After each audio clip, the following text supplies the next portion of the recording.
মেসির যে মূর্তি উদ্বোধন হচ্ছে সেটাই কতটা এক্সাইটেড এটা দেখ। আমরা খুবই এক্সাইটেড। আমরা স্পেশালি আমি এক্সপেক্ট করিনি যে টিকিটটা পাবো, এই টিকিটটা পেয়েছি, আমি কালকে যে আসবো খুবই এক্সাইটেড। আর চোখের সামনে যে মেসিকে দেখা, এটা একটা ভগবানের মতো ব্যাপার। জানি না ক্রিশ্চিয়ানো আসবে কিনা, কিন্তু মেসির একটা সেকেন্ড গোট বা গোটা হিসেবে আমরা সবাই মানি। এবার যে আমরা দেখতে পাচ্ছি, এর থেকে খুশি আর কিছু হতেই পারে না আমার জন্য। তাই আমি খুবই এক্সাইটেড, কালকে আসবো, মজাগুলো করবো, এটাই। যে এক্সাইটেড যে এতটা টিকিট পাওয়াতে কতটা সমস্যার মধ্যে পড়তে হয়েছে? সমস্যা বলতে একদম না, আমরা অনলাইনে টিকিট বুক করেছি, সল্টলেক স্টেডিয়ামে আসলাম, গেটে ওখান থেকে আমরা টিকিট পেয়ে গেছি। নো কোনো মানে প্রবলেম হয়নি।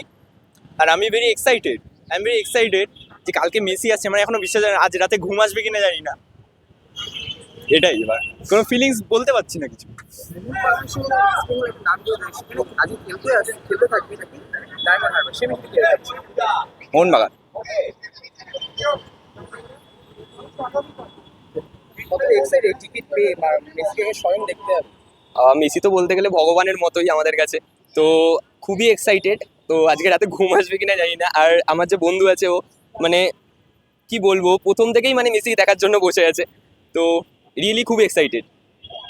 তো একটাই কথা বলতে চাই মেসির বিষয়ে, আই লাভ ইউ মেসি।